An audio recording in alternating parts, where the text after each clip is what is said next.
पल पल की अपडेट आपको दिखा रहे हैं और आज कुरुक्षेत्र के अंदर जन सैलाब उमड़ा है क्योंकि देश के प्रधानमंत्री यहाँ पर पहुँचे हैं। तमाम लोग हैं, अलग अलग विधानसभाओं से आए हैं, अलग अलग गांव से आए हैं, बूढ़े आए हैं और बच्चे आए हैं, नौजवान साथी आए हैं, युवा पीढ़ी आई है और महिलाएं भी यहाँ पर पहुँची हैं। तो फिलहाल हमारे साथ कुछ लोग हैं, गाँव का नाम भी पूछ लेंगे और विधानसभा कौन सी है। हाँ जी, राम राम जी। राम राम। कौन सी विधानसभा है? कैथल विधानसभा जी। अच्छा, क्या माहौल रहने वाला है हरियाणा की राजनीति में? किसे देखते हैं, भाजपा कांग्रेस?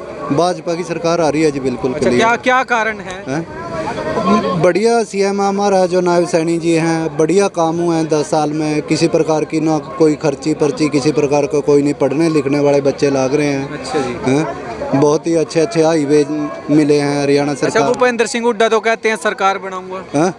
ये कहने की बातें हैं जी, वो तो जीरो है। उनका आपसी समझौता तो होता नहीं है तीनों उनका गुटों का। अच्छा, हरियाणा में कितनी सीट निकाल लेगी भाजपा, क्या अंदाजा है आपका? भाजपा 25 सीटों पे खड़ी रहे। ये भाजपा तो 50 सीटें निकालेगी जी। कांग्रेस है जो 20-25 पे पैर मार लेगी। और क्या? अभय सिंह चौटाला तो कहते हैं कांग्रेस 30 पार नहीं होगी, भाजपा 33 पार नहीं होगी। नहीं, ये तो अभय सिंह चौटाला का अपना खुद का तो वजूद खत्म हो गया। और क्या वो यही बातें करेगा? अच्छा, तो मतलब गठबंधन किया उन्होंने तो सरकार बनाने के लिए। हाँ जी, हाँ जी। मायावती है, पहले यूपी में थी। यूपी में क्या हाल हो रहा है उसका उसने खुद पता है मायावती ने। अब वो हरियाणा में भी वही जा रही है। तो अपने गांव का माहौल किसकी तरफ है? हमारा तो बीजेपी की जीत है जी, क्लियर जमा। अच्छा, खर्ची पर्ची के वो घोषणाएं हुई थी, गांव में लगे हैं कोई बच्चे? नहीं जी, नहीं, हमारा तो बिना उसके खर्ची पर्ची के लगे, जो भी बच्चा लगे जी। अच्छा जी, राम राम जी।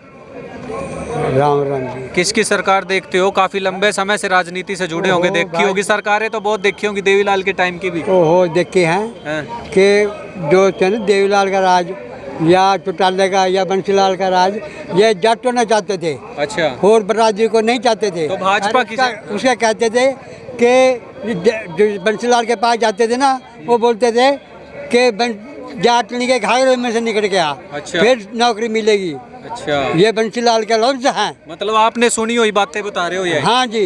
अच्छा, तो कौन सी सरकार बढ़िया लगी आपको? हमको तो यही अच्छी लगी है। इसने देखो जी 50,000 का बूढ़ों का वो बना दिया, मुफ्त का इलाज है, और किराया फ्री कर दिया है। अच्छा, मतलब सहूलियत दी है। बहुत सहूलियत दे रहे हैं, और क्या करें। अच्छा जी। और सड़कों का भी बहुत रोक काट दिया इसने।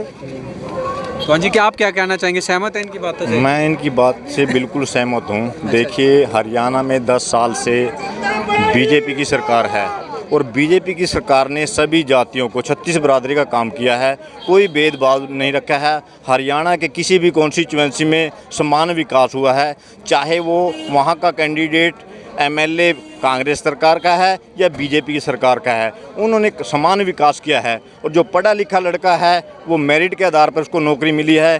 किसी को भी अपने हलके के विधायक के पास या मंत्री के पास नौकरी लगने के लिए नहीं जाना पड़ा है, सिफारिश के लिए नहीं जाना पड़ा किसी को भी। और ना ही किसी को जीतने के बाद या मेरी नौकरी मिलने के बाद वो कहीं ऐसा भी नहीं है किसी विधायक के पास डब्बा लेके जाना पड़े। वो उसकी अपनी काबिलियत के आधार पे इस सरकार ने नौकरी ली है और इसलिए हम इस सरकार का पुरजोर से समर्थन करते हैं। और लोगों को आपके चैनल के माध्यम से मैं ये भी रिक्वेस्ट करता हूँ, प्रार्थना करता हूँ कि ऐसी सरकार को बनाया जाए जो देश में समान विकास और नौकरी समान मान्यता के आधार पर दे। अच्छा जी, तो मतलब कि आपने भी सरकार कौन कौन सी राज देखा है? कौन कौन सी सरकार? हमने इससे पहले जो हुड्डा का 10 साल राज रहा है, उस राज में केवल एक ही हरियाणा के एक ही पार्ट का विकास होता है, वो भी रोहतक, भिवानी, रेवाड़ी, उस साइड का झज्जर का विकास होता था। उसी साइड के लोगों को ज़्यादातर नौकरियां दी जाती थी।